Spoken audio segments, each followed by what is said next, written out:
बिहार विधानसभा में आज कानून व्यवस्था के मुद्दे पर हंगामा हुआ। विपक्ष ने नीतीश सरकार के खिलाफ नारेबाजी की। विपक्ष ने सदन के अंदर और बाहर दोनों जगह कानून व्यवस्था के मुद्दे पर नीतीश सरकार को घेरा।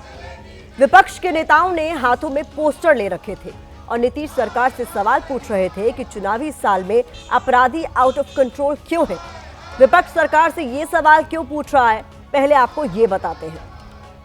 12 मार्च को अररिया में एएसआई राजीव रंजन की भीड़ से झड़प हुई और एएसआई की मौत हो गई। 14 मार्च को मुंगेर में एएसआई संतोष सिंह की हत्या कर दी गई। 14 मार्च को ही समस्तीपुर में पुलिस टीम पर ईंट से हमला हुआ। 15 मार्च को भागलपुर में पुलिस पर हमला हुआ। 15 मार्च को ही नवादा में एक बार फिर पुलिस टीम पर हमला हुआ। 16 मार्च को पटना में पुलिस की गाड़ी पर हमला किया गया। यानी 5 दिन में 2 एएसआई की हत्या और पुलिस टीम पर हमले इस बात का सबूत है कि चुनावी साल में बिहार में अपराधियों की बहार आ गई है। अपराधी राज्य की सुरक्षा में तैनात जवानों की जान ले रहे हैं, लेकिन राज्य के मुख्यमंत्री खामोश हैं। आज हम नीतीश कुमार से कुछ सवाल पूछना चाहते हैं। सवाल है कि आपने तो सुशासन का दावा किया था, फिर खाकी पर लगातार अटैक क्यों? सवाल है कि आपने सुरक्षा देने का वादा किया था, फिर 2 एएसआई की हत्या क्यों? आपने अपराधियों पर नकेल कसने का दावा किया था, फिर अपराधी बेखौफ क्यों?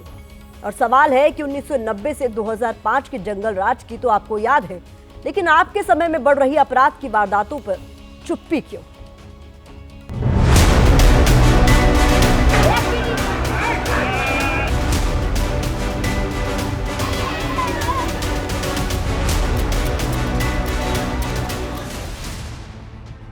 जिस राज्य में जनता को बचाने वाली पुलिस ही असुरक्षित हो, वहाँ क्या हाल होगा, ये समझना ज्यादा मुश्किल नहीं है। एक बात जरा बताइए, कहाँ जंगल राज आया है?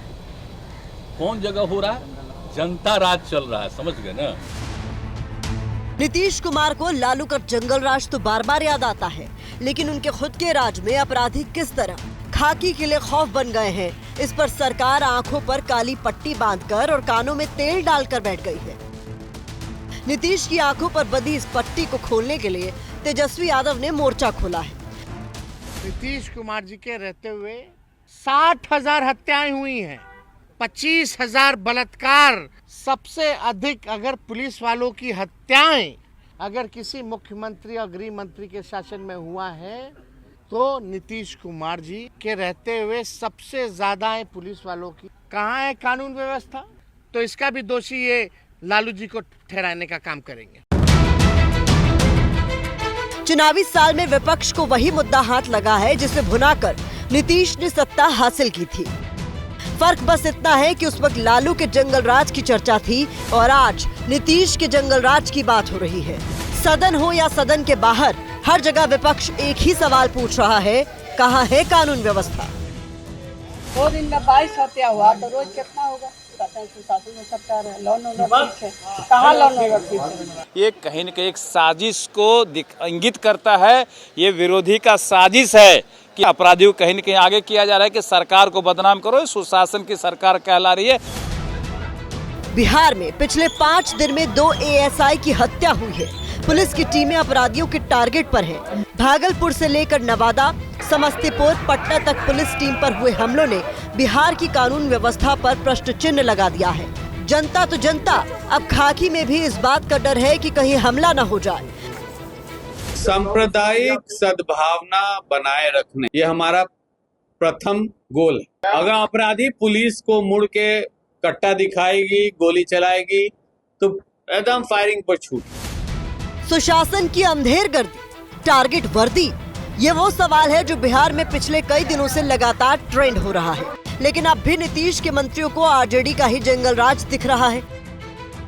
ये कोई राजनीतिक साजिश की तरह किया जा रहा है, just to defame the government. जो भी लोग इसमें इन्वॉल्व हैं उन सब पर बहुत सख्त कार्रवाई की जाएगी। हम जंगल राज जो कहते हैं that was a different thing. Bihar में सरकार नाम का कोई चीज नहीं है। हर व्यक्ति अपने आप को असुरक्षित महसूस कर रहे हैं। बिहार में करीब 13 करोड़ की आबादी है और इस 13 करोड़ की सुरक्षा का जिम्मा करीब 1,44,000 जवानों पर। इनमें से भी अभी करीब 1,02,000 जवान ही तैनात हैं, जबकि बाकी के पद खाली पड़े हैं। ये तो पुलिस पर हमला थोड़े है, ये तो मुख्यमंत्री जी को समझना चाहिए कि सीधा उन पर हमला है। अब सोचिए, इतनी बड़ी आबादी की सुरक्षा इस प्रदेश की पुलिस किन चुनौतियों से जूझते हुए कर रही है, लेकिन इससे नीतीश कुमार को शायद कोई लेना देना नहीं, कोई फर्क नहीं पड़ता।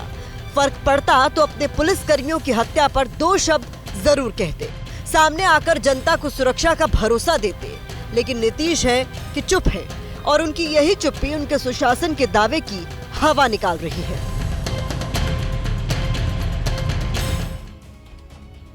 अब सवाल है कि नीतीश राज में लॉ एंड ऑर्डर की स्थिति कैसी है। एनसीआरबी के आंकड़े देखें तो साल 2020 में बिहार में 3000 से ज्यादा हत्याएं हुई, 2021 में 2799 और 2022 में 2930 हत्याएं हुई। साल 2020 में अपहरण की 7800 से ज्यादा वारदात हुई, 2021 में 10,000 से ज्यादा और 2022 में 11,822 वारदात हुई। इसी तरह साल 2020 में रेप की 806 वारदात हुई, 2021 में 786 और 2022 में 881 वारदात हुई। आज विपक्ष के विरोध की आवाज नीतीश कुमार के कानों तक भी पहुंची। मुख्यमंत्री नीतीश कुमार ने मुख्य सचिव और डीजीपी के साथ बैठक की। बैठक में मुख्यमंत्री ने निर्देश दिए हैं कि कानून तोड़ने वालों के खिलाफ सख्त कार्रवाई होनी चाहिए।